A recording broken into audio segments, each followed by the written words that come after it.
I think we have a good number of people now, and that we can get started. Again, and thank you everyone for joining us this Tuesday.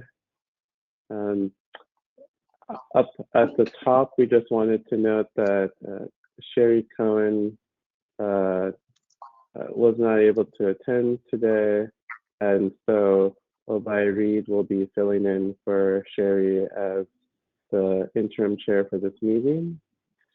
And we want to thank Obai for stepping in to assist us with that.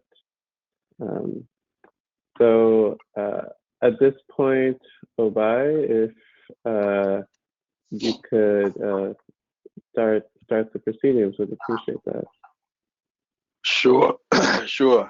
Thank you, Timmy, and thank you, CMAP.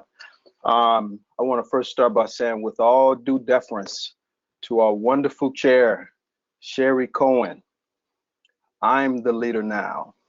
Let's ride. All right. I want to call this meeting of the Human and Community Development Committee to order. Please use the mute button on the app, or the mute button or *6 on your phone to mute yourself when you are not speaking. And our first order of business will be to hear from our CMAP colleagues, staff at CMAP, who has a few announcements. Thanks, Obai. So we wanted to let you know that this meeting will be recorded and posted online for the public to view. Also, please let us know if you're having any issues muting or unmuting yourself via the chat box. We have CMAP staff that will be ready to assist you there. And also, please use the chat box in case you have any questions, or if you would like to state that you're requesting to make a public comment. And lastly, for committee members, when making a motion, please state your name.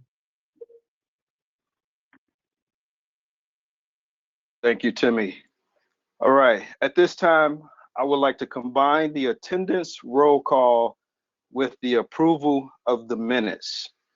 Can I get a motion and a second to approve the minutes of the August 4th, 2020 Human and Community Development Committee meeting? By the way, please remember to unmute yourself and state your name prior to making a motion. Please state your name and say, "So moved." This All is right, Jackie so Forbes. So moved. who was that? Jackie Forbes. Thank you. Do I hear a second? Luttery Demirovsky, I second. Thank you. Okay. Are there any questions from the members? If there are no questions, we will proceed to call the roll.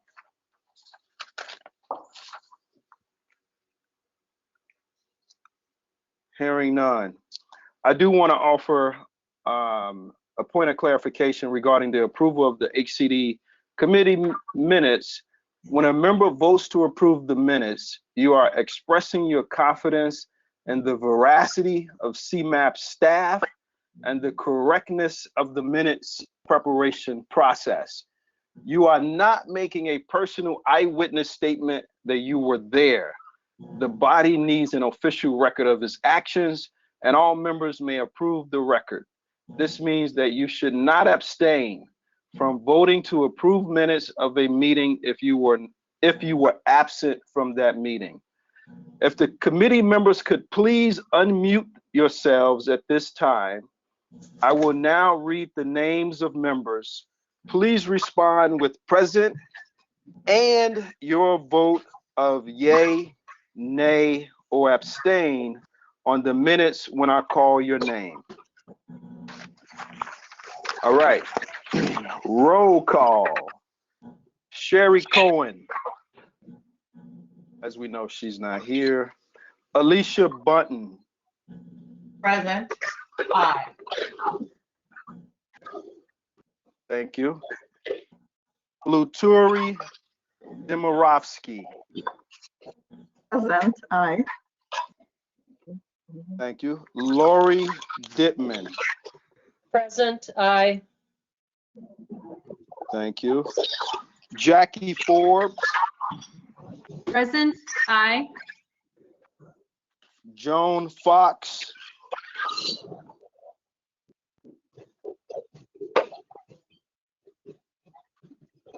Joan Fox. All right, we'll move on. Kendra Freeman. Present. I approve. Thank you. Melody Geraci. Present, and yes, aye. Thank you. Jackie Grimshaw. Yes, here, yes. You approve the minutes? Yes, sir. Thank you very much, Miss Jackie. Love you. All right, Hannah Kite.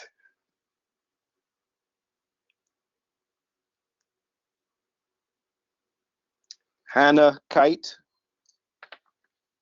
We'll move on. Tiffany McDowell. Tiffany McDowell. We'll move on. Greg Pullman. Present, aye. Thank you. The next on the list is myself. I'm present and I approve the minutes. Enrique Salgado.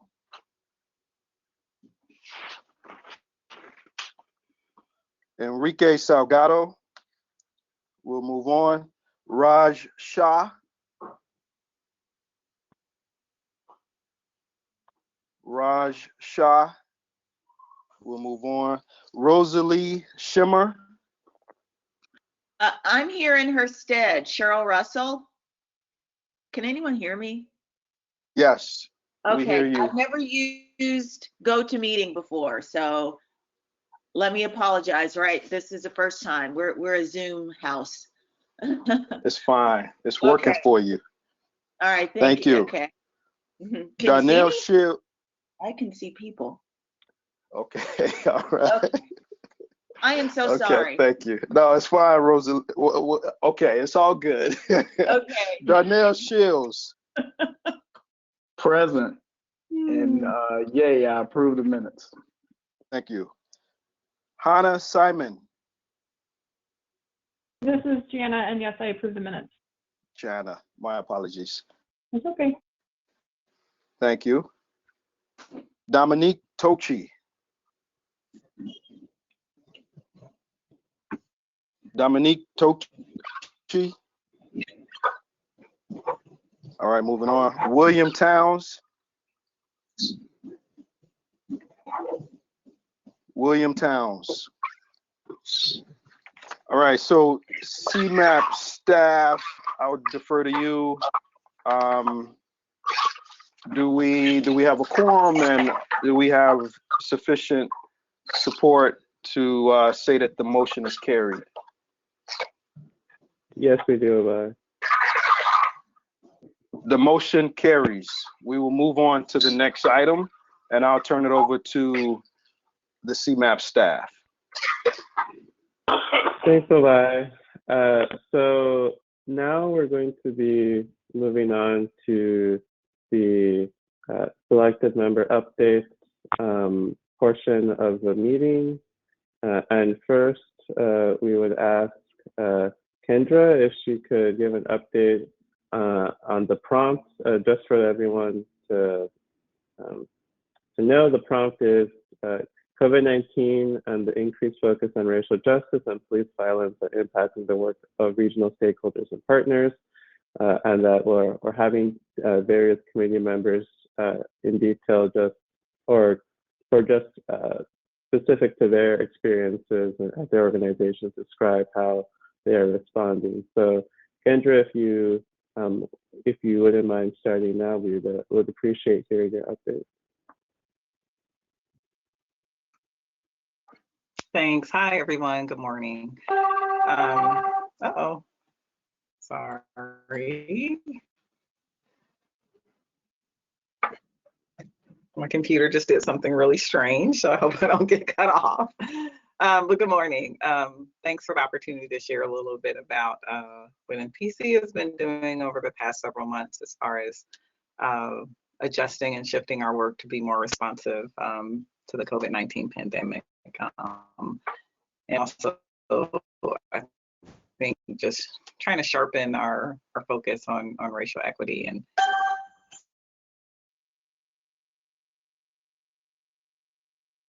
Hello? What just happened? Something just happened.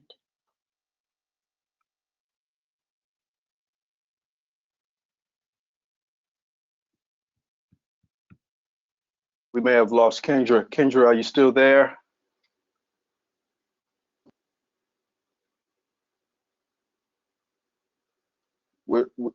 I see you listed in the list of attendees.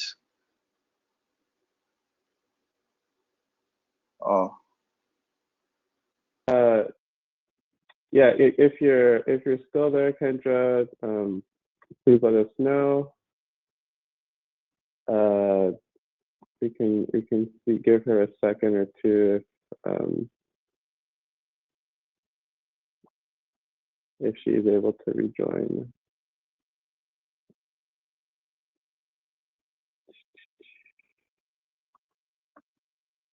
Kendra, will you check to see, are you muted?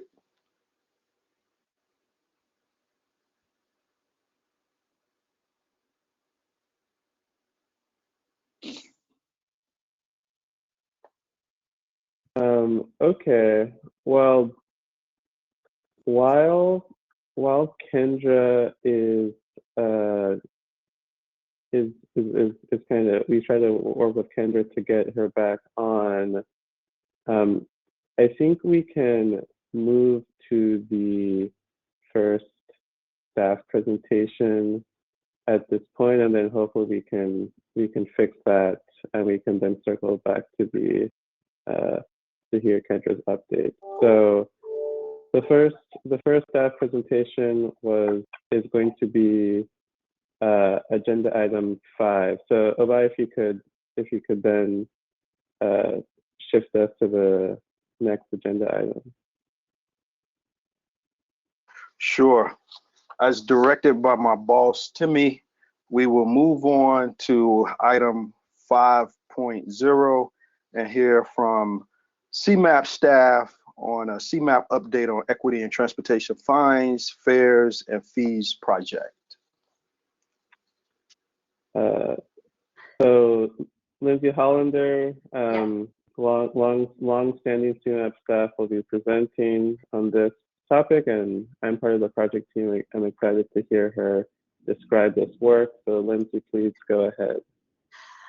Okay, will do. I appreciate the cue, because in this environment, you don't have the visual cues of how to proceed. So thank you. As Timmy said, I'm Lindsay Hollander, and I'm a policy analyst with CMAP. And I just wanted to share with you all an overview of a project that we're currently conducting, looking at the equity impacts of transportation fees, fines, and fares in the region. And I wanted to just share the scope with you all today, as well as some of our initial research. So this project is really a part of our efforts to implement ON to 2050. And we're looking at this in terms of 2 different recommendations. So for one, ON to 2050 recommends leveraging the transportation network to promote inclusive growth, but it also recommends fully funding the region's transportation system. And to that end, the plan recommends continuing existing transportation revenue sources, but also implementing new ones like expanding tolling and replacing the state motor fuel tax with a road usage charge. And we really wanted to look at the impact of these funding recommendations to see the impact on residents with lower incomes in the region. Next slide, please. So The goals of this project are, one, to assess these equity impacts of different revenue sources on residents with lower incomes in the region to see if there are any disproportionate impacts. And then also to develop potential strategies to reduce those disproportionate impacts on residents in the region with lower incomes, while still continuing to meet transportation revenue goals for the region. So, yeah, next slide. And to do this work, we are working with a broad set of our partners in the region, including some of you actually, through this process, which we've actually been, we've been working on this project for about a year now, including when we first started really scoping it out. And just through the process, we've had many conversations with different partners of ours in the region, experts and different stakeholders. And we've also convened a resource group to engage with some of our partners on a more regular basis. The resource group convened last fall and convened in some smaller groups in the spring. And then also we brought the resource group together in mid-September. And the group is a set of different people working for different transportation agencies in the region, as well as folks from the civic and academic communities. So we have people from the transit service boards, the Tollway, Center for Neighborhood Technology, UIC, Metropolitan Planning Council, Cook County, City of Chicago. And we've convened this group to really talk through, one, some of our analysis on how residents in the region with lower incomes are affected by these transportation fees, fines, and fares, and also to help us think through potential strategies for recommendations. So what are we evaluating in this project?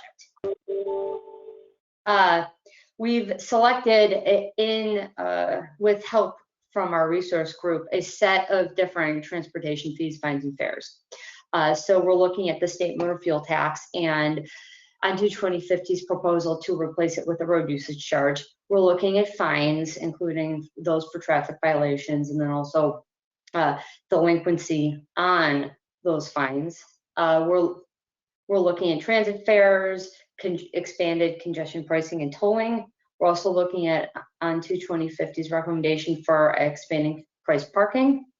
We're looking at state and local motor vehicle registration fees. And lastly, we're looking at transportation network companies, so like Uber and Lyft fees. And these are all revenue sources that impose some sort of financial burden on travelers in the region, including those with lower incomes. So we are, yeah, here, perfect.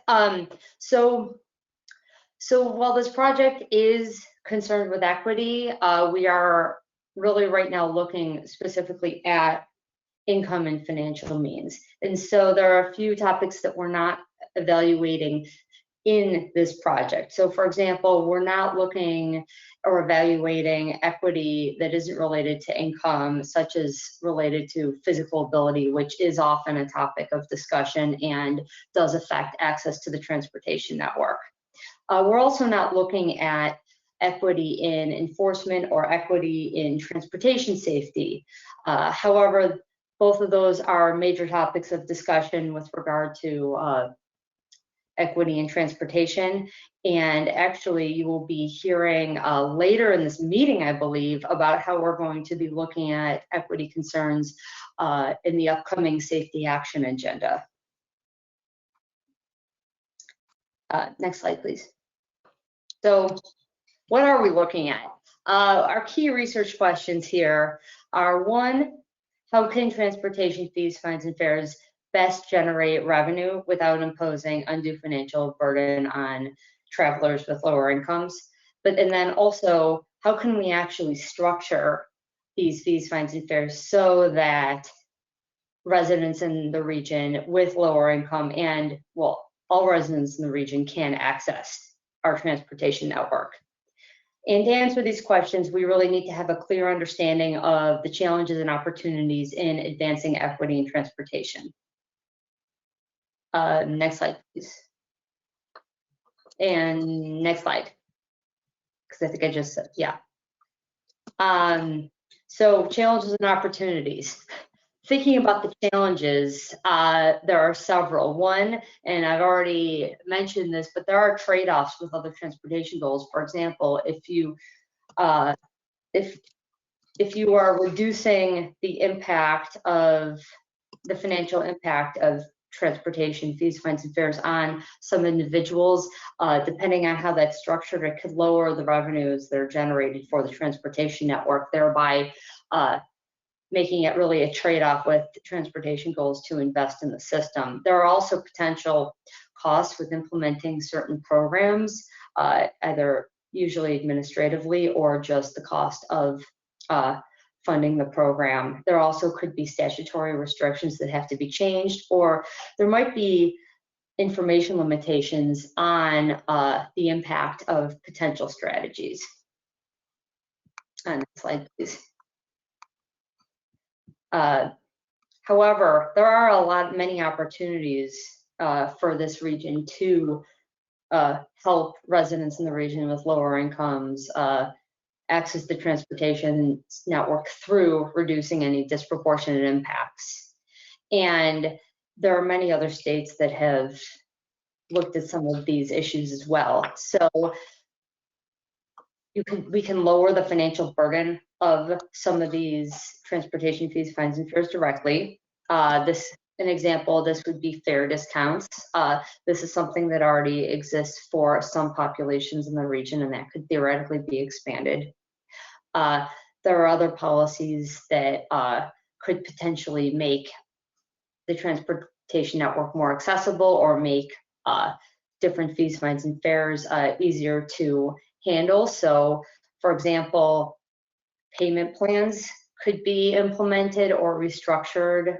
For example, the Tollway Board recently lowered fines for missing tolls.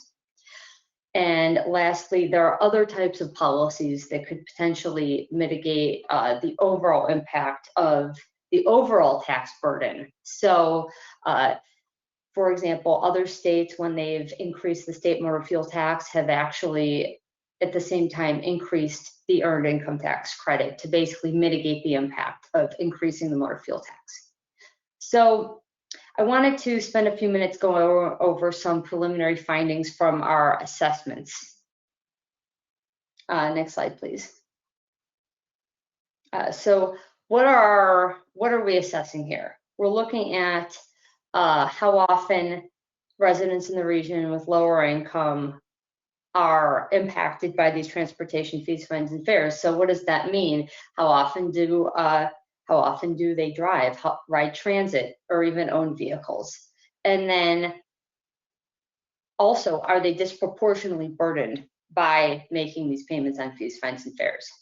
So thinking about fees associated with driving. So this includes the motor fuel tax. This also includes vehicle registration fees. And one of the things we found is that the burden of the state motor fuel tax is actually borne less by households with lower incomes in the region, simply because they tend to drive fewer miles, and that's kind of on the whole.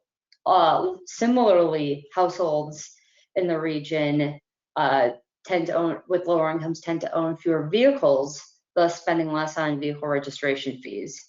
That said, between the motor fuel tax, vehicle registration fees, but then also all the other costs of driving, including purchasing a car, maintaining a car, insuring a car, all of those really remain a high burden for households in the region with lower income that lack other mobility options such as transit.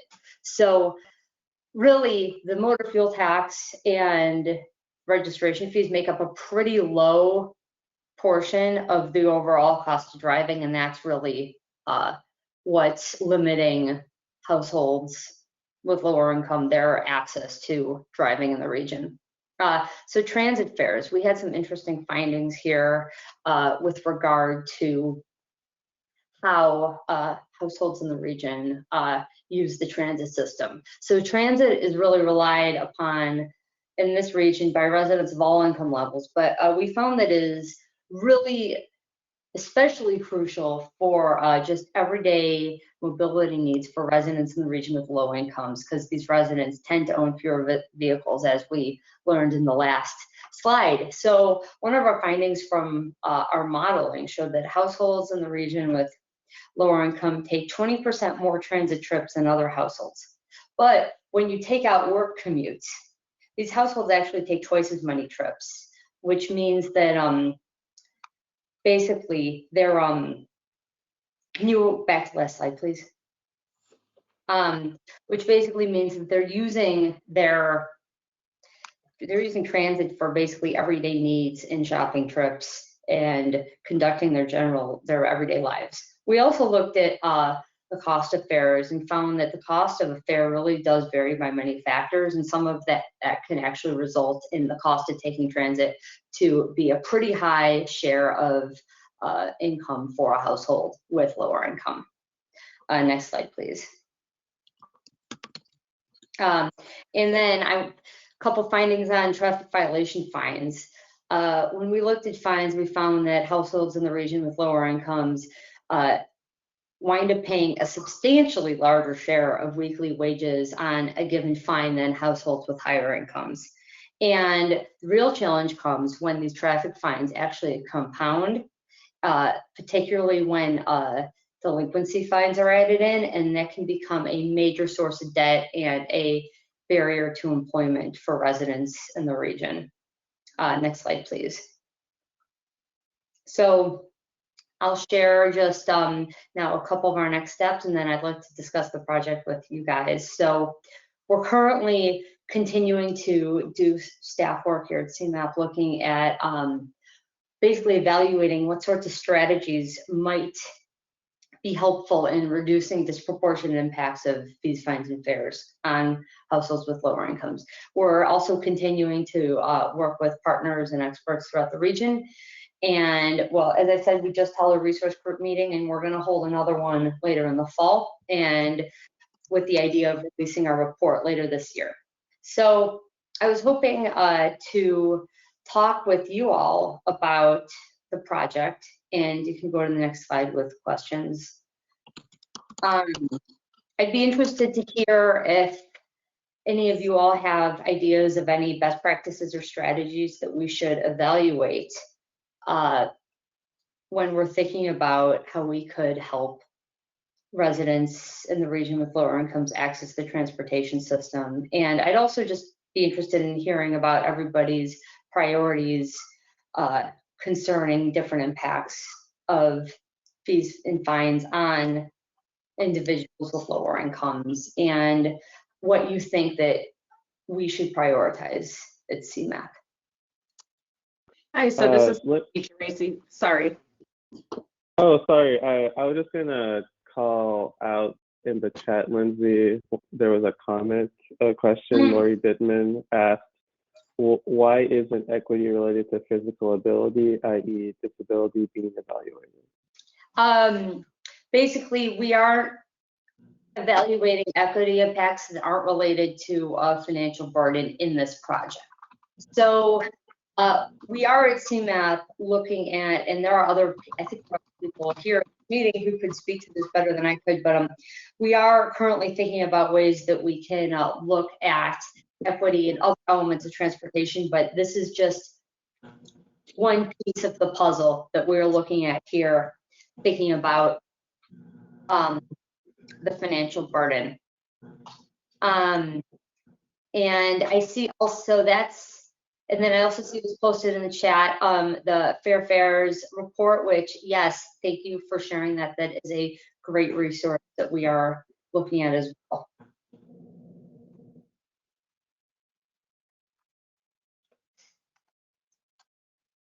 Okay, thank you. But I'd love to open it up to hear thoughts or ideas that you all might have for how we could think through what recommendations to make and what strategies to prioritize in this work.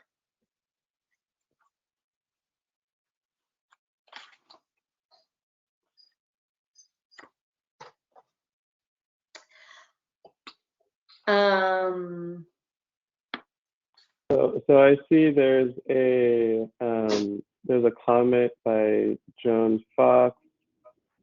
In terms of public transportation, there's an option for free or reduced rides for persons with disabilities and seniors.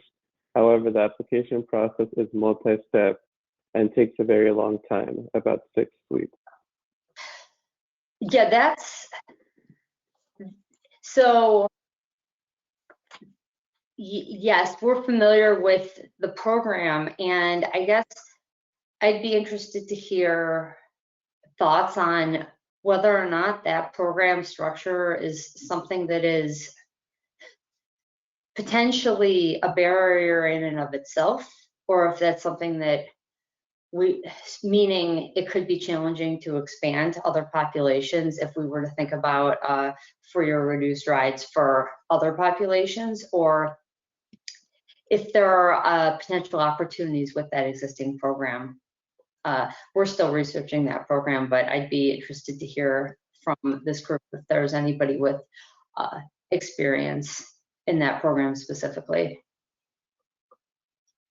Or Joan, if you have any particular insights into more information about that program, or to what extent that long process has been a barrier. This is Lori Dittman. So that then kind of seems like a conflict with what my question was in terms of, are we considering the disability community in this evaluation or not, right? So we are considering, we're considering basically any resident in the region with lower incomes, including the disability community. So I guess is your question more about ensuring that residents both at lower income and then also in the disability community can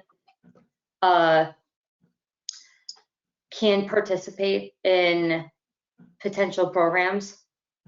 Well, my original question was related to the slide that explicitly said that, you know, those, I forgot how it was worded, but physical ability weren't being included in the evaluation. So that was the basis for my question. And then with, who was it? Joan, is that right? Follow-up on transportation issues related to people with disabilities. So, you know, if we're considering that, then we are considering how people with disabilities are affected in terms of equity.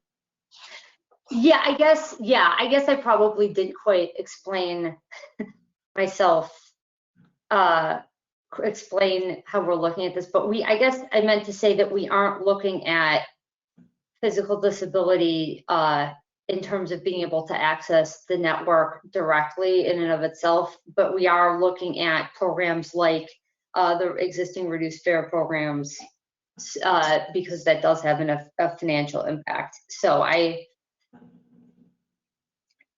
that's one of the things that we are looking at, how programs like the benefit access programs could be leveraged to help additional residents in the region access the transportation network. But then also, is it helping populations who are already eligible? All right. Thanks. This is Jana from the Illinois Public Health Institute, and I don't know as much about transportation fines and fees, but when you're thinking about prioritizing equity, if you have several approaches that do enhance equity and you want to figure out how to prioritize recommendations, I wonder if cross-tabbing it with potential impact on climate would be a good way to prioritize. So we also know that equity and the climate impacts is an issue. And so thinking about what would minimize impact on climate change. So steering people to more clean types of transportation, public transit, walking, biking, and moving away from a car-dependent society. So if you're trying to choose fees that will both sustain the transportation system in the long run, but that also supports a cleaner way of transporting ourselves, I would put that as a priority for a recommendation. That's a great point. And that is, I think, one of the things that remains important is that we make sure that there are mobility options other than driving, particularly because of those climate impacts. And I think that when we're thinking about how to prioritize this, we need to make sure that that's a priority. So, no, thank you for that. I see something in the chat box. How does this research correlate to what we know about the usage of revenue generated and whether or not the impact of its allocations is creating equity for lower income residents? So yes, that actually relates directly to the idea of mobility options. The idea that revenues are coming in, we should be thinking about, and I think that this has to be a part of the puzzle, how it's being spent, how it's being invested, and making sure it's being invested to make sure that there are improved mobility options particularly for communities in the region that have residents who have low income or economically disconnected communities. So yes, thank you. And another comment in the chat that Melody mentioned was that regarding fines for traffic violations, that Active Transit has a strong interest in exploring restorative justice and or traffic education alternatives. Yeah, and that is also something that we're looking at for fines, what alternatives are out there with regard to having to pay a fine. So we're interested in that as well. And also, just so you all know, that we do have somebody from Active Trans on our resource group. I don't think I mentioned that before. Land bridge between Russia and Canada. Sorry? My apologies, this is Enrique Salgado.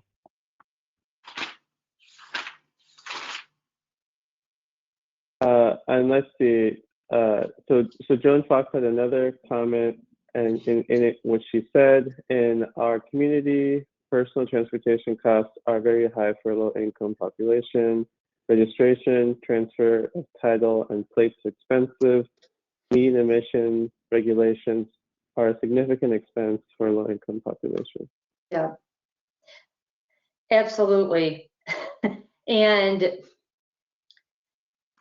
this is one of the things we are hoping to do, was really try and kind of paint a picture of the overall cost of driving, which is pretty high. Even if one individual piece of it isn't high, it's taken together that we see kind of the challenge for access, being able to drive. And then for some communities, there aren't good options for getting around or getting to your job other than driving.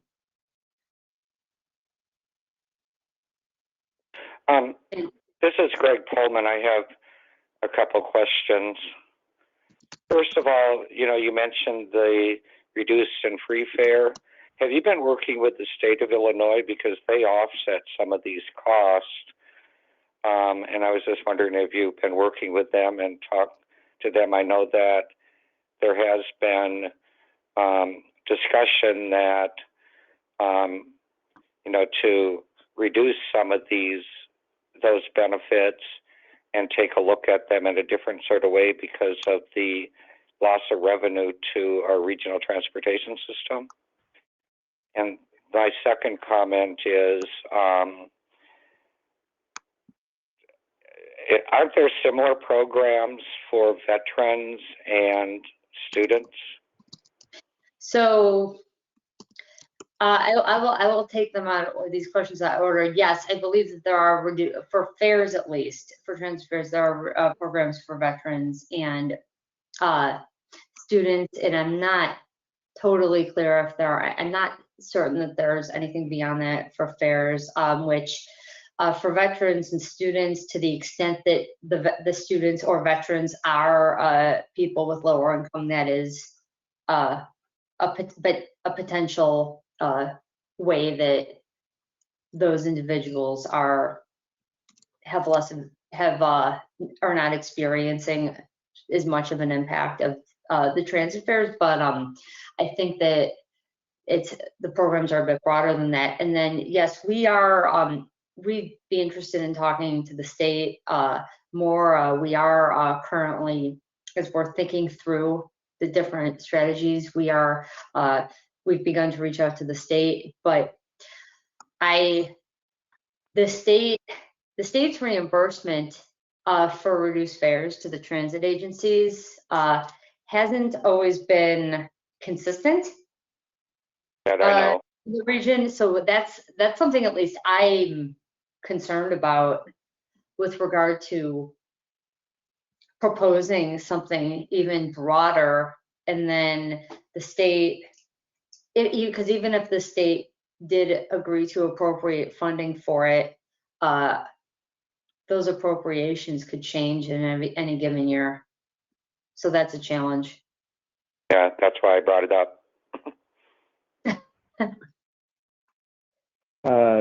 So thank you everyone for these comments. I think at this point we have a number of other items on the agenda that we will need to move towards.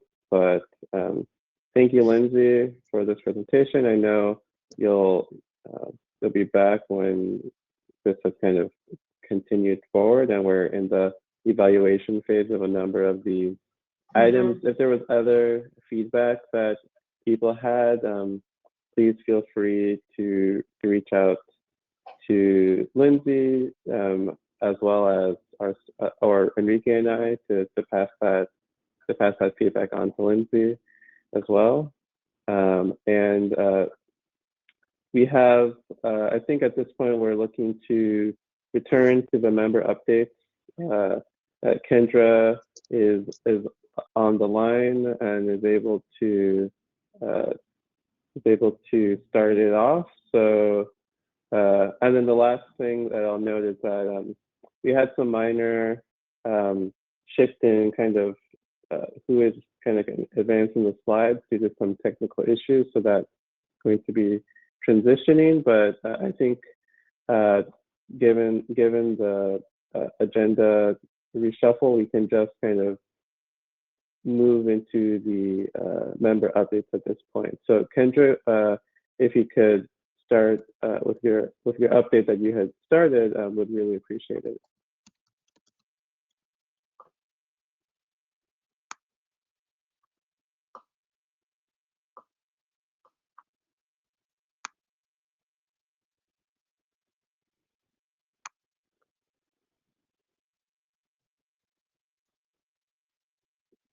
If Kendra is not on the line, and Enrique Salgado was the second member update, and so hopefully we can resolve Kendra. But Enrique, if you're on the line, I believe you are. If you could share your update first, we would appreciate that.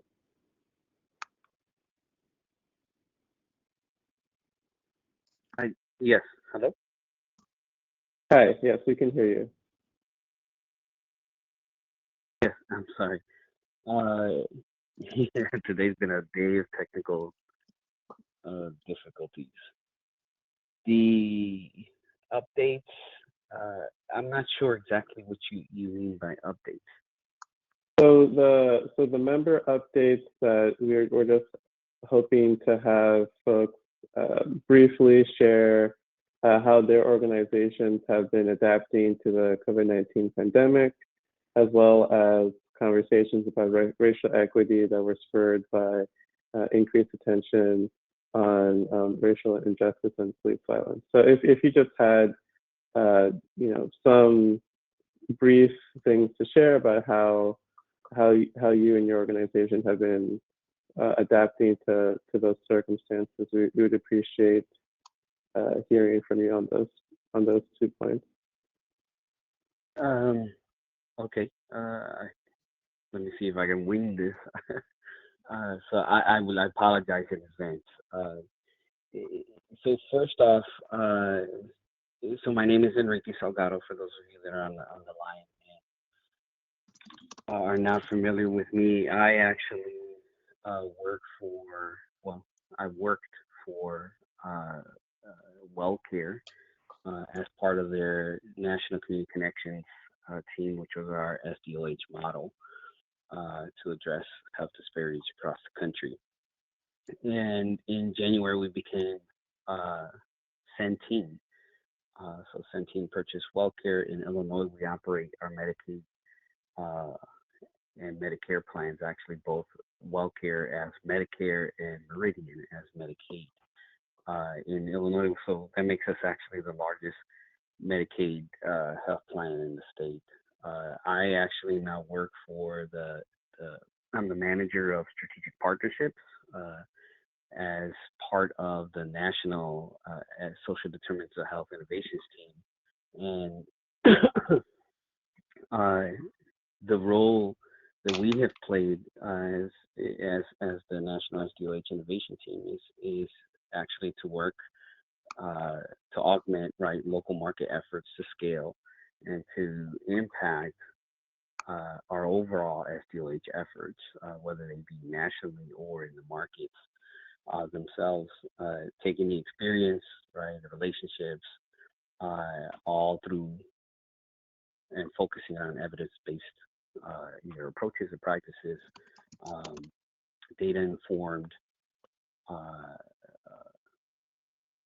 methods to be able to identify member needs and identify and scale, what our best practices. The innovation part is where we actually, a lot of my work is developing new partnerships and models so that we can leverage a lot of what Centene on the back end is actually has a robust and powerful analytics, data-driven effort around managed care to drive a lot of analysis on where and how the plan should operate, or plans, I should say, because we have multiple plans across the country. Locally, around these 2 topics that you talked about, nationally, first, Centene actually dedicated large amounts of dollars specifically for what we call our Emergency COVID Relief Fund, in which a lot of dollars were diverted to be able to help support local efforts and nonprofits that were addressing SDOH COVID-related health needs, and then also to help support non-medical, SDOH-related needs. In Illinois, I believe it was about $1 million that was distributed throughout the state to different nonprofit organizations and efforts. We also have national partnerships with Feeding America, in which we are in the process there, first off, of supporting, I think it's 12 million meals or something like that, across the country in the markets that we serve in the hardest hit, hardest impacted areas. And then with that, we're also working some innovative approaches with Feeding America around SNAP enrollment and SNAP benefit applications to be able to try and ensure that our members have full access to the benefits they would qualify for. Some of the other stuff that we've done around COVID-19 related efforts has been emergency medical respite for homeless, in various markets across the country, including in Illinois. We're actually establishing national partnerships right now with Community Solutions, which works across the country around its Built for Zero campaign to address efficiencies, right, and best practices around homeless and homeless prevention services. I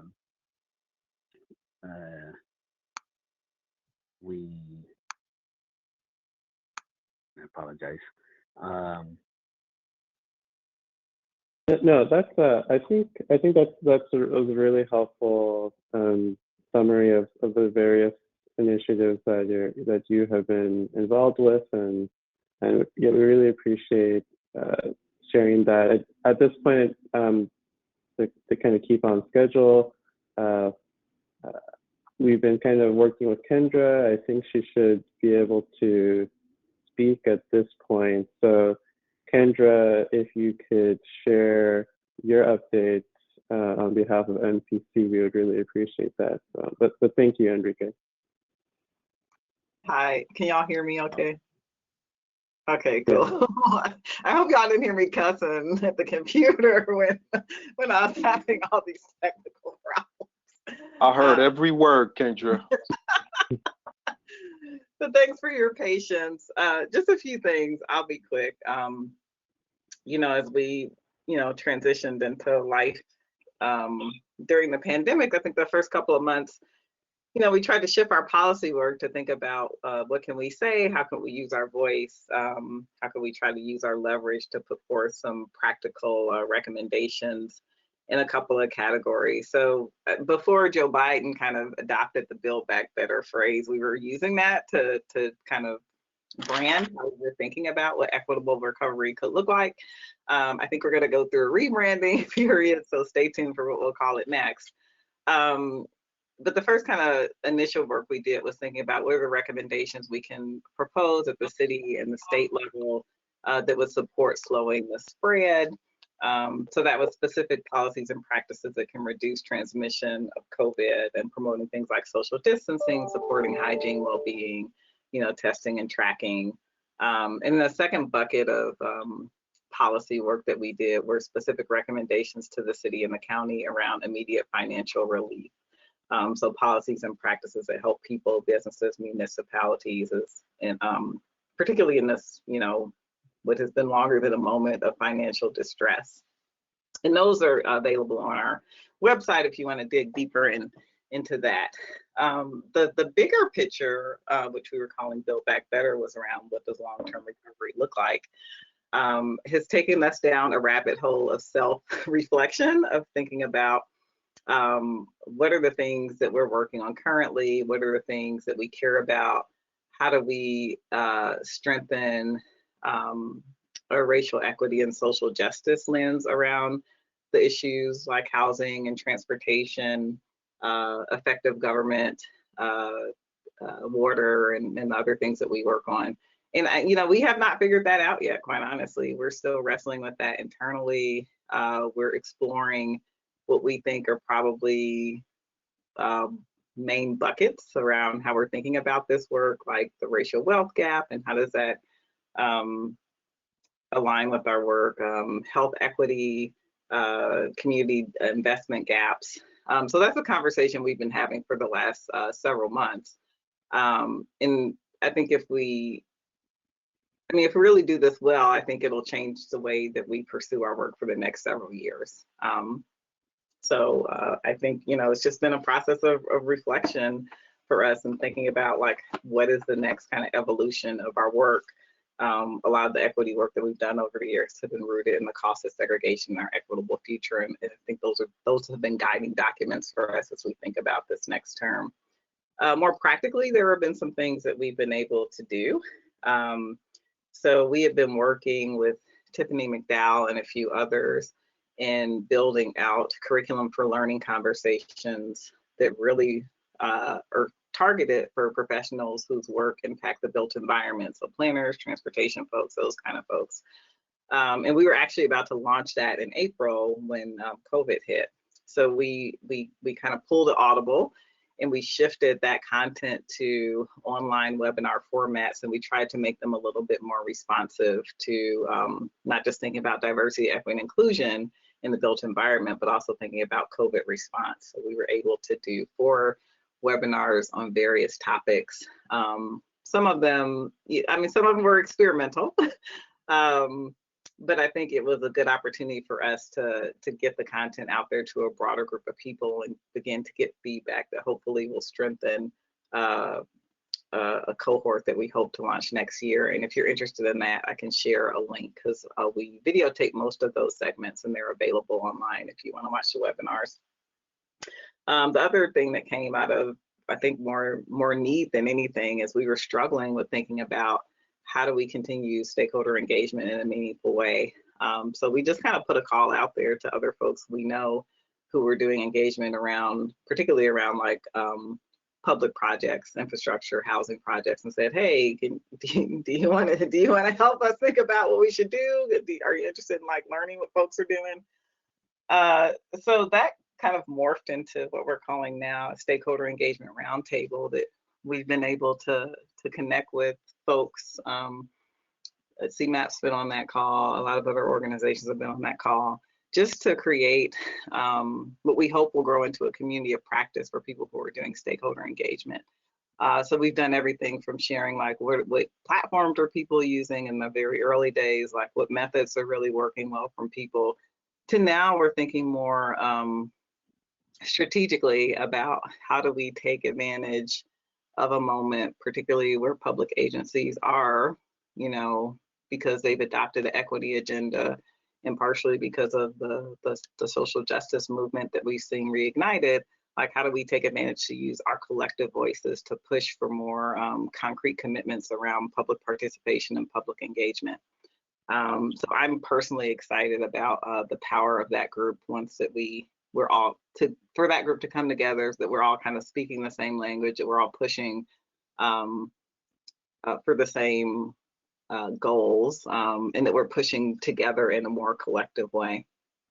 And then most recently, MPC has been involved, partnering with the DPD in thinking about the process for a citywide plan. So the last 2 weeks, probably some of you have been involved in the 8 meetings that we held to begin to envision what a process could look like. And we had representatives from other cities who've done plans in the last several years to share their experience, and how do we do it in a way that's like driven by people and rooted in racial equity. And those last conversations wrapped up on Friday, and I think there was some really great feedback to continue to hopefully guide DPD. And I know CMAP is very involved in that process too, and thinking about a process for citywide planning that doesn't look like kind of like the typical thing that we see. And I guess the last thing I'll mention, which is probably a shameless plug too, is the last 2 weeks ago, the city shared its first equitable transit-oriented development policy plan. And some of you may remember in 2019 when the ETOD ordinance was revised, we pushed really hard with our partners, Elevated Chicago, for the city to actually write in a provision into the ordinance which required them to do an analysis of transit-oriented development across the city to understand how it was working or how it wasn't working, particularly in some neighborhoods, and also put language in the ordinance that required them to do a policy plan, an equity-based policy plan. And that was another thing that was almost a casualty of COVID that got slowed down, and we had to re-envision, like, how do we bring the working group together? How do we broaden the working group? How do we get good stakeholder engagement and thinking about recommendations for what equitable TOD could look like in Chicago? So really happy to share that was released in the last 2 weeks and is now under public comment. So if you have not had a chance to look at the ETOD policy plan, I really welcome you to go to the city's website. I think it's just chicago.gov/ETOD. Take a look at the recommendations and please chime in with your public comment. So that's what we've been up to for the last couple of months. And thanks for giving me the opportunity to share. Thank you, Kendra. We really appreciate hearing all those initiatives. I know a number of staff have been involved in the E2D work in particular, and they've been excited to see how far it's come, and definitely second your invitation for committee members and members of the public to provide comments on the city's website, so we can ensure that's as effective a tool as possible. So we've been, as is the typical word of this era, we've been flexible and adaptive to technical difficulties, and now we're returning to our regularly scheduled programming of the agenda. So we will now have the local safety action plan update that Victoria Jacobson will be taking over. So, Obai, I'm sorry if I preempted your leadership, but we're going to move on to the next agenda item. But after this, I'll be sure to let you officially announce the transition. So please accept my accept me for this one exception. Consider it fine.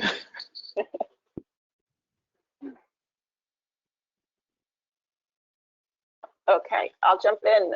Good morning, everyone. My name is Victoria Jacobson. I often go by Vicky, which is what you see here. I think I'm CMAP's newest employee.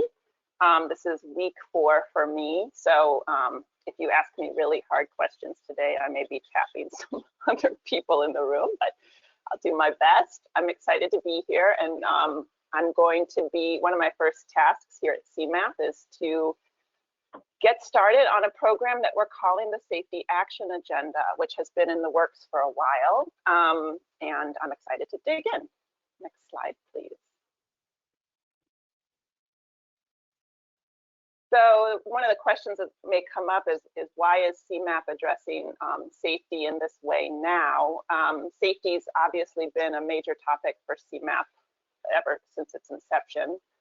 Traffic safety is a major issue, and the federal government mandates that both the Illinois Department of Transportation and CMAP set safety targets and focus both programs and plans on addressing improvements in safety. So this is not a new topic by any means. However, traffic fatalities in our region are on the rise. Even during COVID, when we saw a drop in overall vehicle miles traveled, we saw fatalities on our roadways go up. And just last week, the federal government released initial data for the second quarter of 2020, and indeed, roadway safety is a growing issue. So it's a very timely project for us to be working on this.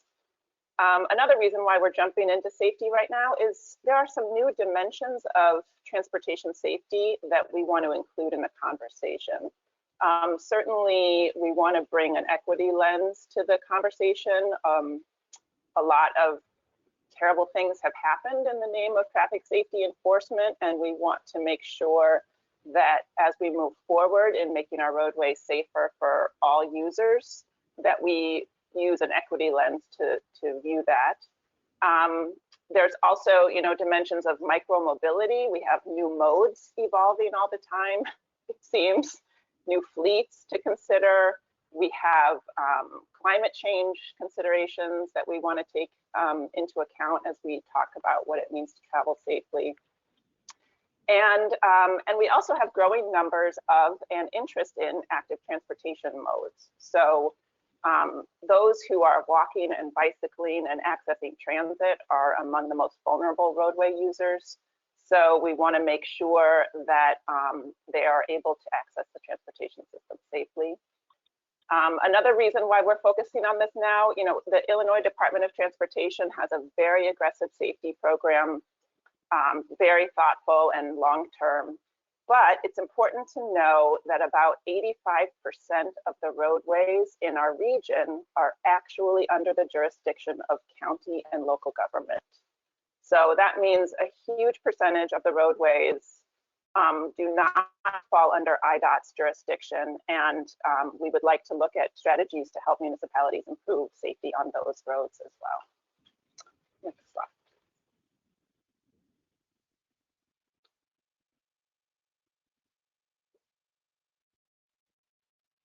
So here's a graph that shows the basic trend with traffic fatalities in the CMAP region.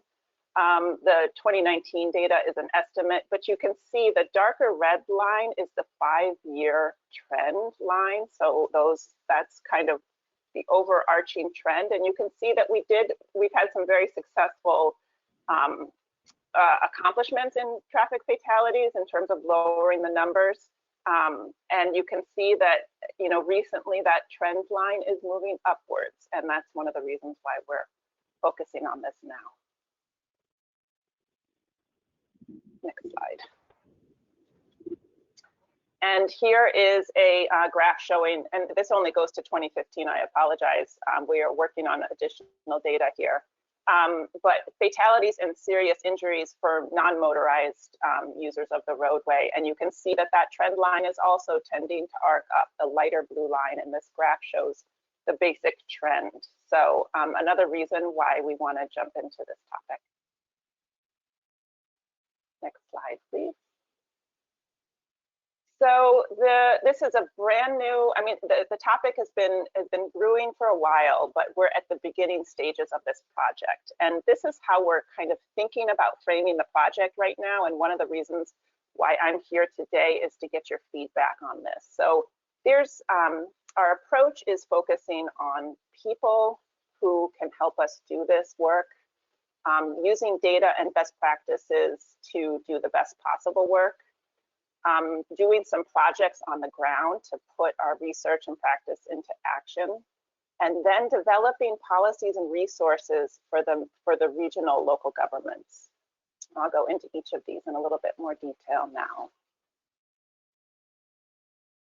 So we're going to start with people. Obviously, when we talk about fatalities and serious injuries on our roadways, those are happening to people, and it's a very people-centered agenda. So the first task, you can advance the slide, please.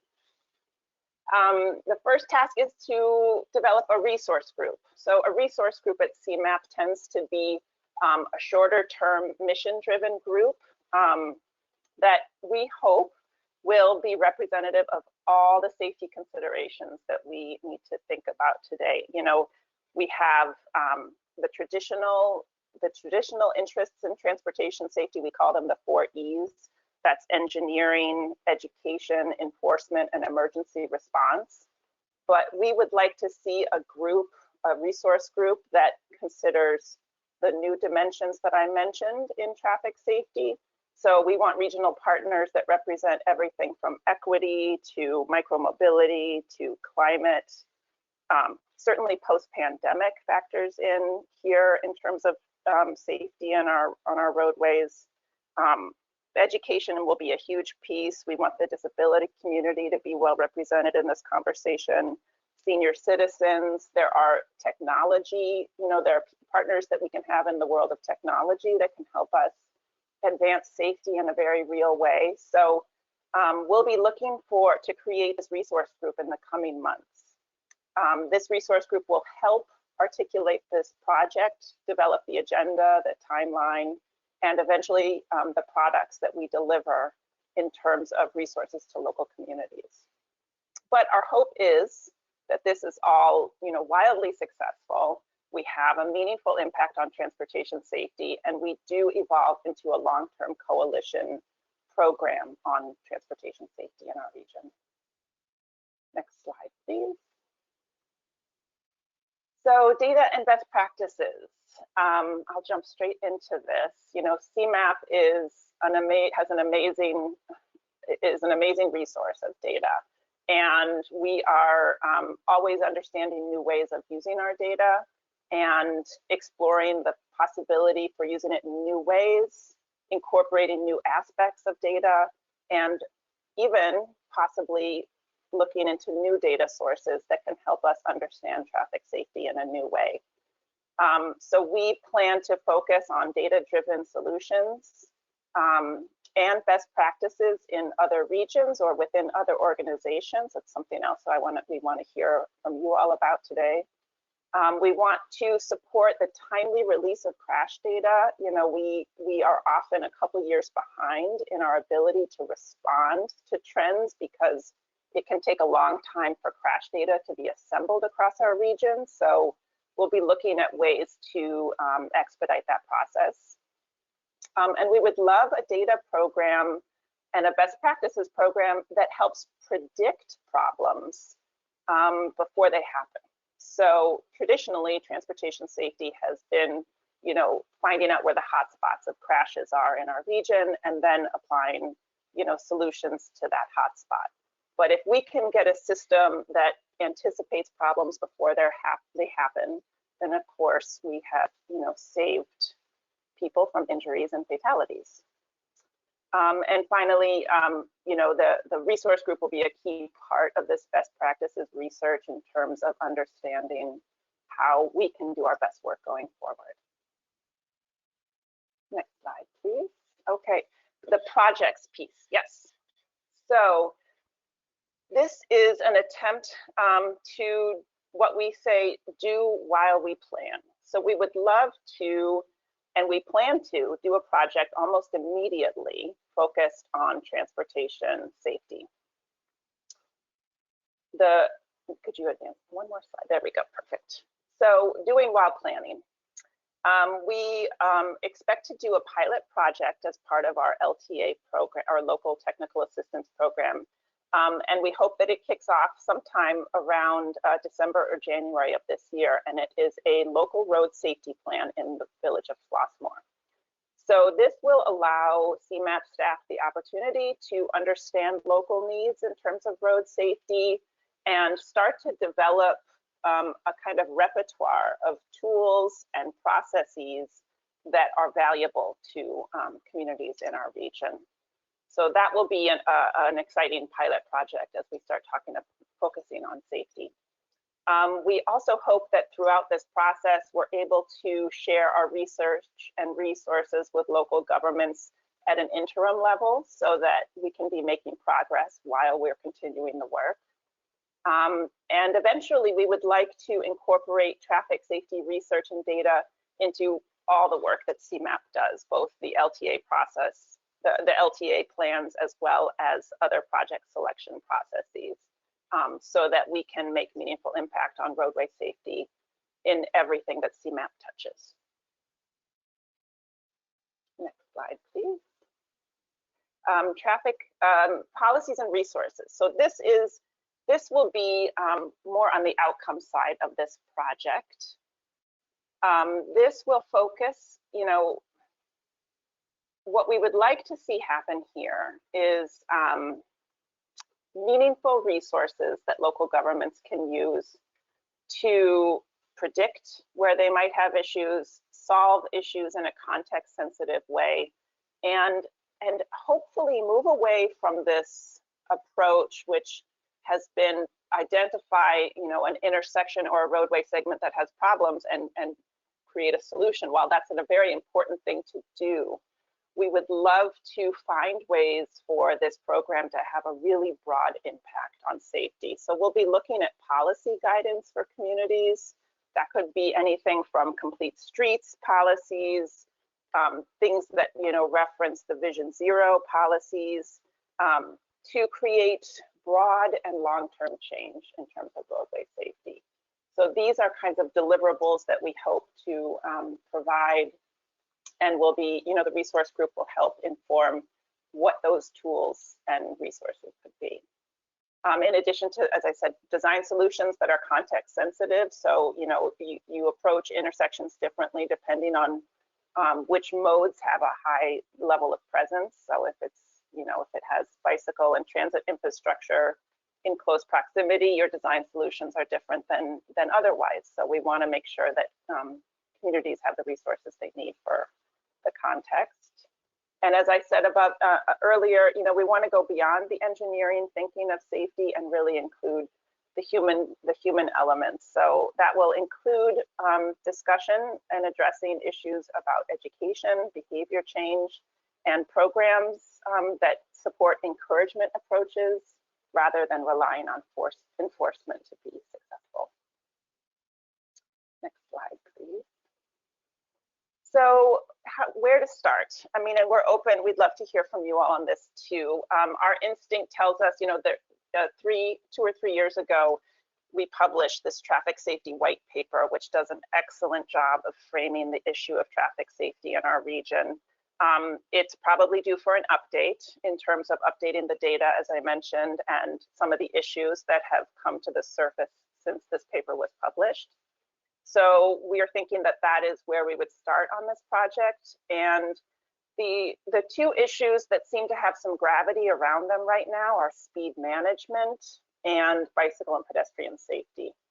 So one idea that we've had is to start by doing some white papers on these topics so that we really have a handle on what's going on and what the trends are in those areas, and start to address them. They're a major component of a lot of our current injuries and fatalities on our roadway. Next slide, please. Yes, and we'd love to hear from you. So we'd love to hear what your concerns are in terms of what your organization thinks about traffic safety. What aspects have we not mentioned today that you think we need to add to this agenda? How can this agenda best serve the broad region? And which partners should we be including as we start to assemble our resource group and eventually, hopefully, a longer term coalition? So with that, I will, I think we might try to pop those questions into the chat so that we can talk, but please, please weigh in, and just for the future, feel free to reach out to me at any time if the conversation goes beyond what we have today. This is Greg Pullman. I do have a couple thoughts here.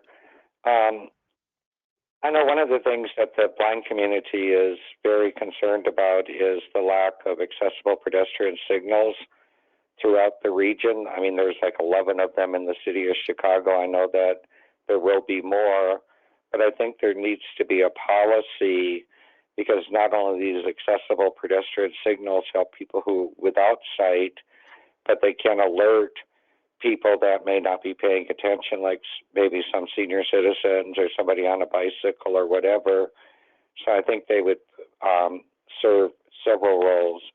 My other comment is, I don't know whether it was CMAP or Metropolitan Planning Council that did the inventory of the sidewalks throughout the region. I know it was not complete, but there are a lot of sidewalks that are incomplete, so that pedestrians, whether they have a disability or not, you can only go so far, and then you need to go into the street.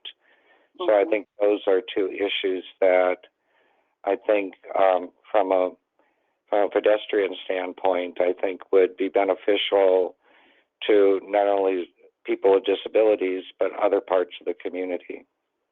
Right, thank you. It was CMAP that did the sidewalk inventory, and that's definitely part of our data. Thank you. Hello, this is Obai. A couple quick questions and then some feedback on what you've presented so far. Is this suburb focus, or are you including Chicago as your geographic focus? And how are you all thinking about enforcement, both automated and police? Well, I mean, if we do this well, I think that we will end up providing resources to every community in our region. So what we would like to see, you know, is almost like a buffet of resources and tools that apply to different communities, because we do have big variances in what they're dealing with in terms of traffic safety. So the goal is to serve all types of communities, but in a way that has meaning for each of the communities that we're serving. And then, yeah, the enforcement issue is something we're just starting to dig into. Certainly automated enforcement is something that is being discussed. I think we're still understanding the ins and outs and pros and cons of such kinds of enforcement strategies, and looking at some research that's coming out of UIC about that. So, you know, we don't have any answers just yet on that, but it's something that we would love to discuss further. All right, so a few quick follow-ups. On the automated enforcement side, our mobility justice in Chicago research includes an analysis of automated enforcement here in Chicago that is being led by UIC Professor Stacy Sutton. And I know that she's working closely with the City of Chicago Mayor's Office, and perhaps that's what you were referring to when you talk about research coming from UIC. As an advocate, you know, I'm a partner on that research, so you should certainly lean on Stacy to get her thoughts, because the final product of that research hasn't been released yet. What I'll tell you as an advocate is that automated enforcement is racially inequitable here in Chicago. Black and brown people are bearing an egregious brunt of automated enforcement. On the police enforcement side, same thing. We have a professor at UC Davis who has conducted an analysis of police enforcement, all stops, bicycle stops, pedestrian stops, and I believe he may have done analysis on those two types of stops. And then one of our partners, as a thought partner on our research, is ACLU of Illinois, who's a party to at least 2 consent decrees with CPD, and has access to that data, and they've done analysis on a lot of stops. Police stops are deeply racially inequitable here in our city. So given the inequities across the board with enforcement, on the police enforcement side, I would advocate that you all do not include an enforcement component in whatever traffic safety framework you're developing. This is where society is headed. There's national efforts to remove policing from traffic safety enforcement. There's already cities taking this on. I think Oakland has already done it. New York is considering it. Minneapolis, I believe, has done it. This is the direction of our society, taking policing out of the hands of stopping police institutions from being focused on traffic safety. On the automated enforcement, do not assume that it's fair, because it's a camera that's, you know, supposedly colorblind. It's not fair, and our analysis shows that here in Chicago. That may be true in other suburbs as well. I strongly encourage you all to complete a racialized analysis of traffic safety inequities in the region. We saw the City of Chicago's Vision Zero plan, which showed the people who are the most impacted by traffic violence is Black and brown people on the South and West Side. So, and I suspect that's true for suburban communities as well. Starting with a racialized analysis will be critical to understand who's being impacted. That's critical for any agency, organization that is expressing some level of commitment to racial equity. A racialized analysis is part one. And then I would encourage you to not only look at solutions in the US, also look at solutions outside the US. In particular, there was work done in Bogota, Colombia, to reduce traffic violence without police enforcement, and a huge effort to engage community in making a particular corridor in Bogota safer. I'm happy to send you some literature on that. And then you talked about a focus on data. We respect the role of data in this type of work. However, we should pair that with the lived experiences of people who are impacted by traffic violence. Sometimes data does not tell the whole story. that was reflected in our Mobility Justice in Chicago research study, which did a series of qualitative focus groups that really highlighted some severe and egregious inequities that data would not have communicated. And then in terms of projects, you talked about some doing while planning type projects. Equiticity is interested in doing tactical urbanism, in particular in North Lawndale, on at least perhaps a couple of corridors. So should you all be interested in doing something here in Chicago to reflect, to explore how we're able to reduce traffic violence without going to a police enforcement strategy, we love to consider some tactical urbanism as a vehicle to show that. I'll stop there. Excellent, thank you. All very appreciated. You know, there's a movement to remove enforcement from the 4 E's of traffic safety and replace it with equity. And I do believe that if our roadways are designed properly, that we can avoid a lot of enforcement and focus on encouraging. So thank you. We'll use all those resources. You're welcome. A quick response to that. So at a national level, Safe Routes Partnership removed enforcement from their framework outright. Vision Zero Network, while I'm not in support of what they said and what they did explicitly say that they are advocating against enforcement as a part of Vision Zero. The League of American Bicyclists, again, while I don't completely support their statement, they temporarily removed enforcement from their program, several programs at the League. So this is already happening. I would love to see CMAP and other agencies and cities around the region be right there with where we're going, instead of 2 years later saying y'all need to catch up. This is an opportunity for you all to be in a leadership role, and people calling y'all to figure out what they should be doing in their city, and not vice versa. Thank you. Yes, thank you, Abai. That's as always very great, incisive commentary.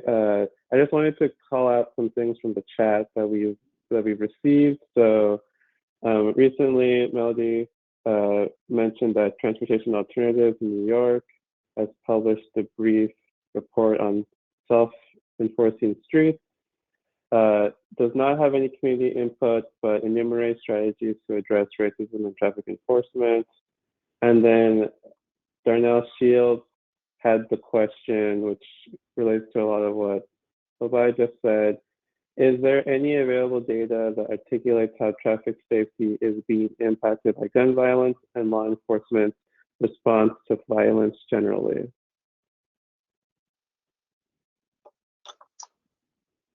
Victoria? I'm not currently aware of that data, but I would be very interested to know if anyone here can help us understand that, because I think that's important.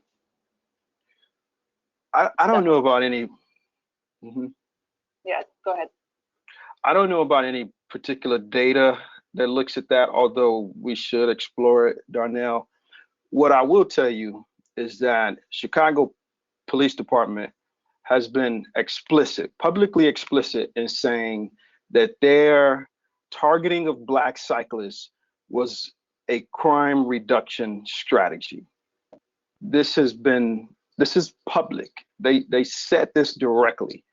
So there's certainly a link in terms of the execution of enforcement strategies in our city that marry gun violence and vehicular violence, or the approach to reducing vehicular violence.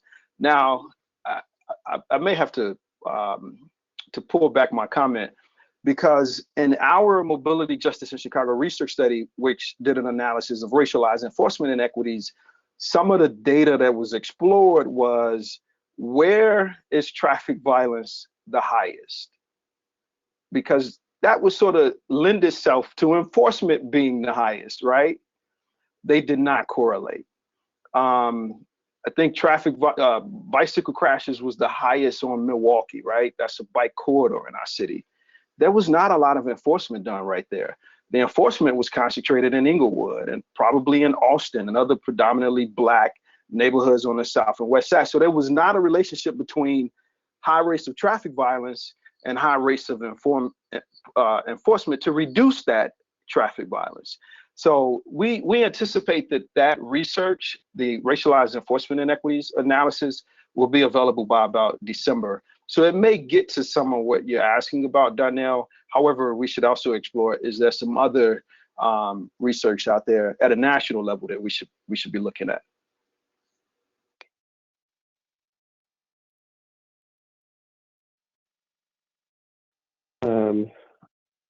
Any other questions? I'll just read a quick comment from Melody again, was that other recommendations in addition to removing enforcement from Vision Zero are to reject models like DDACTS and CPTED that reinforce broken windows policing principles.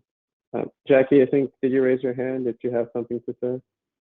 I just wanted to add something quickly as, representing the Division of Transportation, that we're really excited about this research and report. We have a serious problem with speeding, and I was glad that you brought that out as one of those safety issues. And, we've had to look at things like, how do we design our roadways, to mitigate that? Is it putting in roundabouts instead of traffic signals and things like that? So we have different issues out here in our rural areas, with the speeding and really even how it impacts folks. Like, there's a lot of people who like to ride their bikes out in the rural area of Kane County, and it's very dangerous for them on certain roads because they're just, the way they were designed years ago, people go 70, 80 miles an hour down them and there's no enforcement. So, and not that there needs to be, but maybe looking at our roadway design. So excited for this research and the report, and be happy to contribute any way we can. Hey, this will buy again. Jackie, I agree that we should be focused on roadway design, and most planners and transportation professionals largely has consensus that engineering is the most effective vehicle to reduce traffic violence in our society. And enforcement is the least effective and comes with the most risk for Black and brown people. So we totally agree. The challenge is that when people implement these safe streets frameworks, they don't resource engineering. There's no dollars to come with the engineering that needs to happen to redesign our streets to make them safer. And as CMAP is going forward with this work, you all should be thinking about a policy legislation that has dollars attached to it to re-engineer our streets.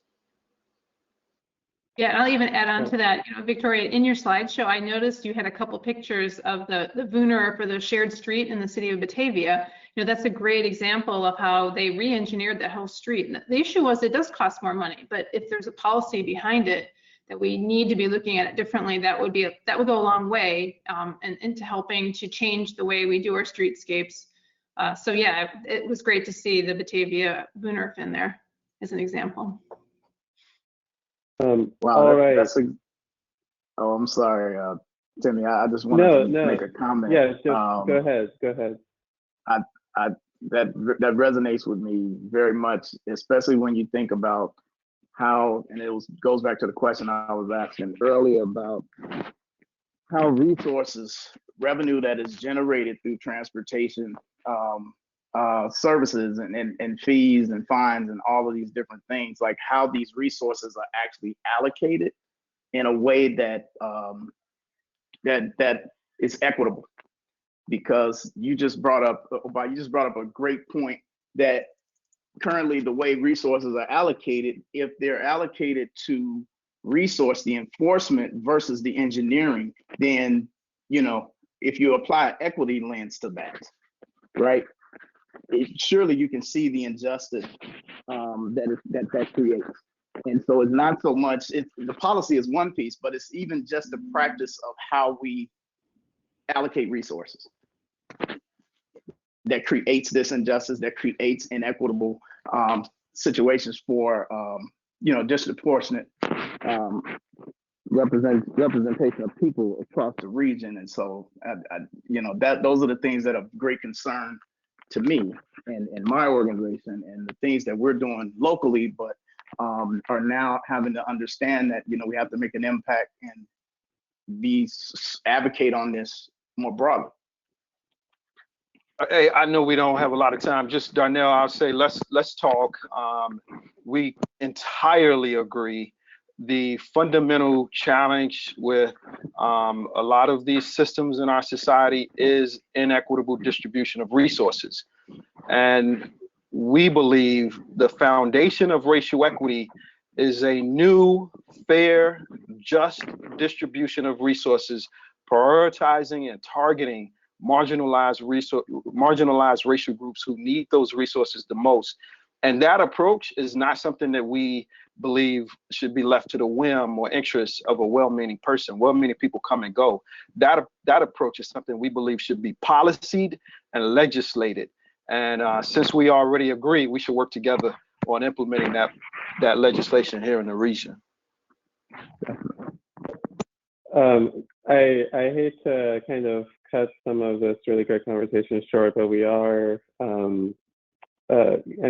approaching the end of our time. So I wanted to make sure that Brian had an ability to present. So Oba, if you could announce the next agenda item 7. Thank you, sir. All right, we are going to move on to agenda item 7.0, the Chicago Citywide Engagement Plan, and a project update by Brian Daly. Thank you. It's great to be here with you all this morning. I know some of you have been engaged with this process a little bit already, so this won't be all news to everyone, but we did want to give everyone a little bit of an introduction into a plan that we're working on with the City of Chicago, a citywide plan which we're all pretty excited about. So I'll wait for the slides to get up, but I can start by giving a little bit of background on the project. There's been interest in creating a citywide plan in Chicago that goes back for quite a long way. Civic Voices have been advocating for a citywide plan for some time now, and Mayor Lightfoot's interest goes back to the early days of her administration. The 2019 report of her transition committees discussed the need for a citywide plan as part of its business, economic, and neighborhood development goals, citing it as an important way to spur regional economic growth, as well as a way to align capital investments and connect neighborhood plans to citywide budgets and programs. And the emphasis on connecting to neighborhood plans and efforts remains an important goal of the project, which I'll be able to talk about a little bit as we go on. But before I move on, I just wanted to double check. Are the slides showing up for the committee here?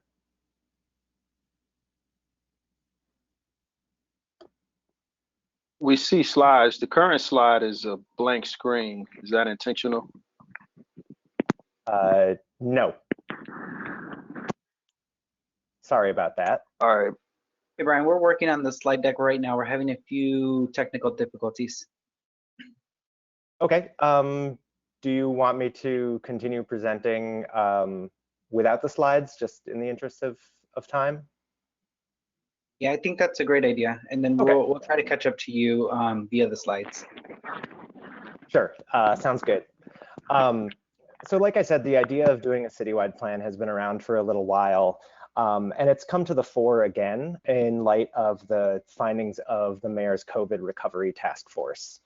The report Forward Together, which came out of the recovery task force, which was released in July, recommends, again, creating a citywide plan as a way to accelerate investments to eliminate systemic, social, and economic inequities.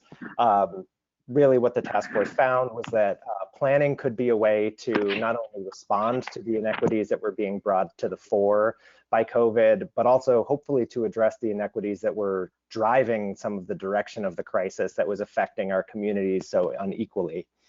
So it recommended looking at a citywide plan to provide a framework for future budgeting, policy, and development decisions citywide, and that it would be driven by a comprehensive public process that includes virtual and in-person engagement activities led in part by artists and cultural organizations over the next 3 years. So working on some of those engagement strategies is where CMAP comes in. So the citywide plan, as you'll see on the next slide, is now known as We Will Chicago. It was formally announced this summer. The Department of Planning and Development presented the planning process to the Chicago Plan Commission in August, where it was well received. The plan will be led by the Department of Planning and Development, but will engage a lot of different city agencies, civic partners, and the public. But the DPD will be overseeing this process of interagency coordination over the next 3 years. And this is the first plan of its type in Chicago since 1966. So we can talk a little bit about what planning has happened in the city, but a plan like this that really looks citywide across a wide variety of topics hasn't been done in several decades. So the next slide shows some of the current challenges that the city is hoping that the plan will position them to respond to. These are not all the challenges facing the city, but these are just some of the ones that were coming up in discussions through the COVID task force and in other conversations. Certainly public health, that's on everybody's mind, especially right now as we endure the pandemic. But as we all know, public health and public health inequities and the structural causes of that have really been part of the planning conversation, or ought to be a big part of the planning conversation in Chicago, even predating the pandemic. Structural inequity and violence, impacts to local businesses by COVID, but also by some of the racial justice protests this summer.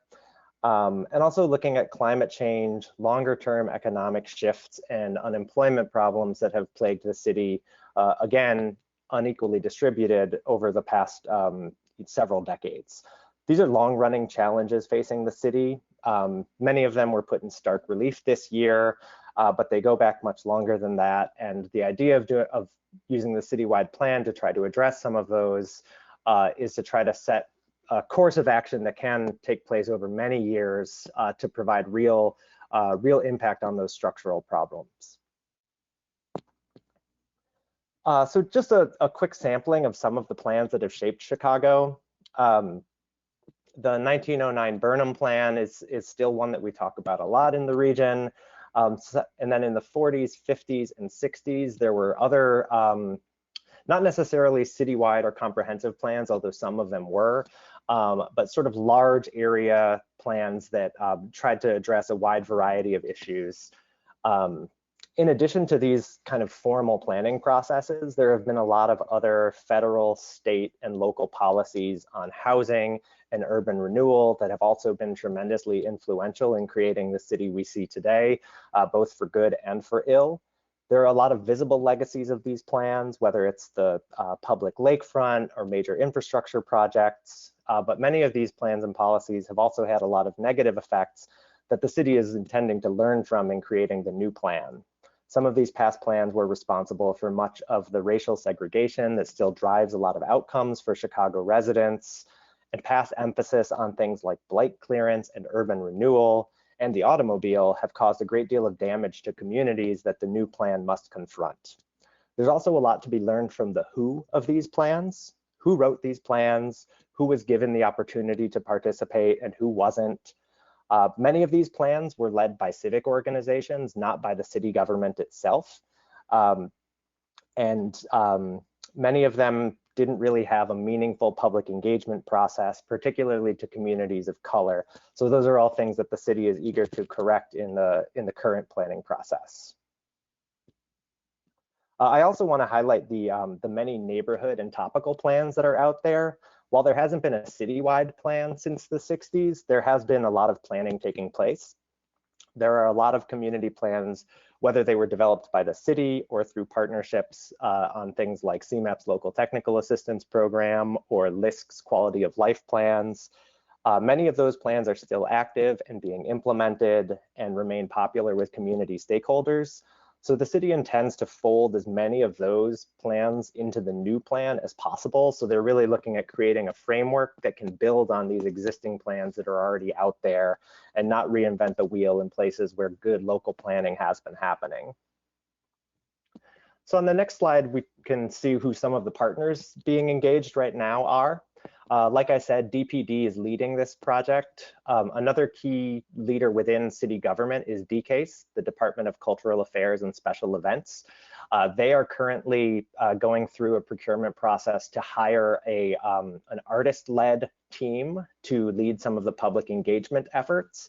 That process is just about wrapping up. I don't think anything's been announced yet, but they'll have a team led by artists in place soon that will scope out some of the public engagement processes for both virtual and in-person engagement. Obviously, for the short term, it's going to be mostly online, but this is a multi-year plan, so there should be opportunities to do some other types of engagement down the road. CMAP will be working on some of the engagement strategies. MPC, the Metropolitan Planning Council, has been involved as well. They have a planning coalition with a lot of community-based organizations that's been meeting regularly over the past year or two. They also just led some workshops that I know some of you participated in. These were workshops with guest speakers from other cities around the country that have done citywide plans in recent years. And they had different tracks in the workshop for government stakeholders, community-based organizations, and civic and business partners. And they invited partners from other cities to come in and just talk about what they did for engagement, for implementation, so that we could learn some lessons from their experience. The Urban Land Institute is going to be doing some visioning around neighborhood development that's going to be folded into the process as well. And then in the second column, there's a consultant team led by Ratio, a local planning and design firm, along with some other partners. They've been contracted by DPD to lead some work for the rest of 2020. We're in the pre-planning process right now, and that consulting team is going to be heavily involved in the pre-planning work. They'll be convening some focus groups over the next month or so, talking to key partners, stakeholders, residents, to sort of set the scope for what topics this plan should cover. So they're organizing some groups now. They'll be doing some engagement around those topics, as well as drafting some kind of state of the city, very brief reports so that we can sort of come to a common agreement on what the current conditions in the city are, which can then be the basis for the visioning and planning over the next couple of years. And then Bloomberg Associates and Edelman are two private sector partners who are providing some pro bono assistance, both in research and also in some of the public messaging around the plan. The CMAP role falls into four major categories here. The city approached us through the local technical assistance program to assist with some of their engagement. We've been participating in various pre-planning activities. We're also going to, in the long run, be helping out with some ideas for performance evaluation for assessing how the plan is being implemented. But our main work is going to be focused on setting some strategies and priorities and goals around engagement with other agencies, both within the city government and other public agencies that are instrumental to planning and development in the city, as well as engaging the general public and the civic community. We're working on some strategies to emphasize that engagement is not a phase of the project, that it should go throughout the entire planning process, ways to make sure that it is respectful, inclusive, accessible, and continuous, finding ways to make it easy and meaningful for people to participate, making it clear to participants where their input is going and what effect it will have on the plan itself, and working to build trust throughout the process so that partners who are engaged in the plan can also be partners in implementation going forward. Some of the strategies for public engagement will fall into these rough categories. Like I said, online engagement is going to be a big part of this. CMAP has been using a online engagement platform called Bang the Table for the past couple of years. The city is also going to be using that same platform that provides a variety of online tools, forums, surveys, online workshop components. So that'll be part of what the city's doing. There will be artist-led activities. I think we're all eager to see what those are going to be. We know there are a lot of really interesting ideas for how to innovate with the artistic community locally to reach different audiences, and also get input that that doesn't just fall into the kind of traditional boxes for public engagement and public input.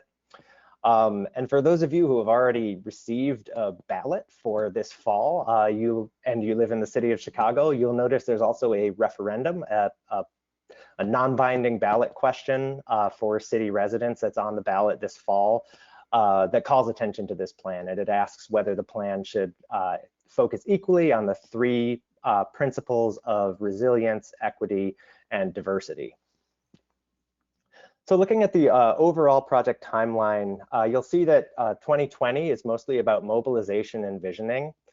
The plan is expected to take into the year 2023. So this year it's about visioning and pre-planning, and that's the first step in a longer process. 2021, a lot of that is going to be drafting policy plans, convening different resource groups to focus on different topic areas to develop some policies through that engagement process. Once those policy plans are in place, much of 2022 will be about developing what kinds of actions can achieve those policy goals. And throughout this process, there will be public engagement and sharing of results to the community through different forums. Some of those forums are yet to be established, but the city is looking to set those up. And we see this meeting and this presentation to you as really planting a seed. We hope to come back to this committee and other CMAP committees, whether that's us or whether it's the city staff who are leading the plan. We certainly want to continue getting your thoughts and your feedback through this forum and other forums. So that's a little bit of an introduction to the plan. Here are some, we'd love to hear your feedback on some of this.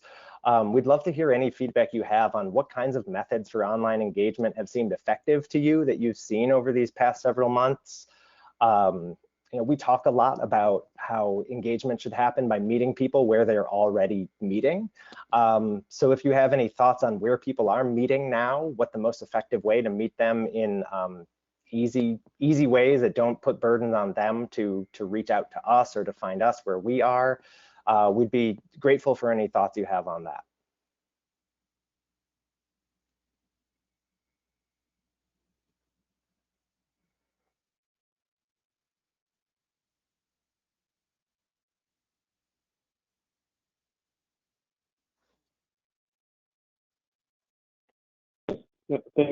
Thanks, Brian, for that presentation. And yeah, just to second that, I know I've heard from various members of the committee and other partners that they've been really trying a lot of different ideas and methods for engagement during this time.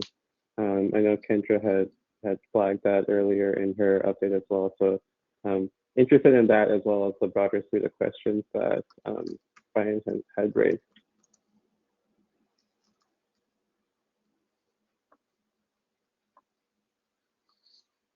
Timmy, are we moving on to the next agenda item? So I think this is the last, kind of presentation. So if there's any committee member or that would like to kind of register a comment or question, while we have Brian, be happy to entertain that for the next minute or so. This is Garland Armstrong speaking. How you doing? Hi, Garland.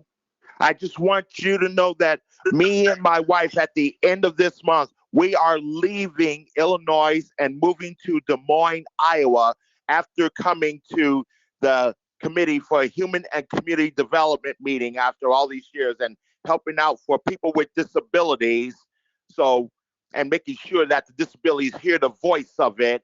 And we are going to be deeply saddened that we both will be leaving, and we want to thank CMAP and your committees for all your work, what we've done for y'all for the ADA, and make sure that the ADA hears the voice of it too, because they want to be a part of it. So don't leave them out of it. And just want to say thank you from me and Heather from the bottom of our hearts, and we'll come back again when we're in town. So just want to say thanks to all of y'all at CMAP for all your work and letting us come to your committee meetings. So thank you for everything. Hey, Garland. Go ahead, Obai. This is Obai. As the leader for the day, the interim chair of this committee, I just want to say thank you. It's been a pleasure to connect with you over the past few years. Appreciate everything you and your wife have brought to CMAP as a voice for the disabled community. And on behalf of the committee, we wish you all the best and look forward to hearing great things from you all. Thank you, Garland. Thank you. And you can call us anytime, whenever you have suggestions for us, just call us, and we're going to keep our cell phone numbers when we're in, so we don't have to change it. And whenever you decide you need us, just call us and we'll come and help you or help you with suggestions. Will do. Consider it done, sir. All right. Thank you. You're welcome. So yes. Thank you, Garland. I don't have anything more to add that Obai hasn't expressed. But everyone, all this from the staff perspective, I know we really have deeply appreciated all the commitment that you and Heather have shown over the years, and we truly wish you the best of luck. We're at time, unfortunately. Some of the great discussion really pushed us over a bit. So Obai, to put a pin on Brian's presentation, if folks had any thoughts related to the questions that Brian had laid out, then please feel free to reach out to Brian or to Enrique or myself, and we can pass on that feedback to Brian. This is just one early part of the city's processes regarding the citywide plan, so there'll definitely be other opportunities for input. And now that's Obai, if you can move on to the final aspects of the agenda so that we can close out the meeting for the day.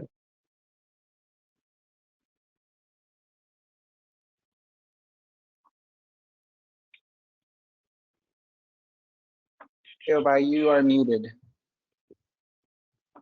Apologies. Are there agency announcements, or are we going to skip that? So regarding the announcements, the only quick things we wanted to promote, which Kendra already mentioned, is the city's E2D plan. Please be sure to check that out and provide any public comments if you have not yet. And secondly, the city's Department of Public Health released the Healthy Chicago 2025 plan, which also incorporates a number of equity principles, and so we would encourage people to look at that as well. So those are the only announcements we have. Thank you, Timmy. Moving to agenda item number 9, any other business? Hearing none, moving to agenda item 10. Anyone have any public comment? And there was no public comment received in advance. Yes. Go ahead, Heather. This is Heather. I want to thank y'all for the service we've done. I had like an idea, like when I heard about the traffic patterns, like in downtown Des Moines, they have pedestrian bridges. I think we need that all around the region. So like if people have to cross the busy roads, it would help a lot. Thank you, Heather. We appreciate that feedback, and again, we wish you and Garland all the best. I will make sure that CMAP takes that under strong advisement. We appreciate it. My pleasure. Any additional public comments? Hearing none. Moving to agenda item number 11, our next meeting is on Tuesday, December 8th from 10 to 12. And with that, we will entertain a motion to adjourn.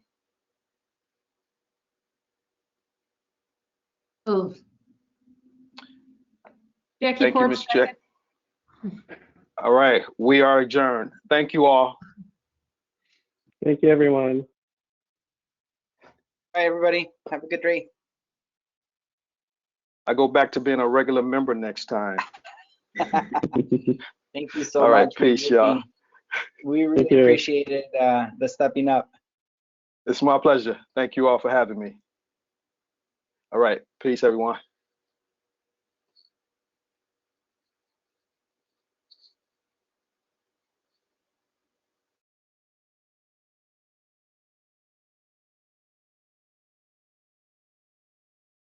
All right, people, show your Okay. faces. We can stop recording. Nicely done. Woo! I feel I was That was a rough I was one. sweating during that one. Oops, let me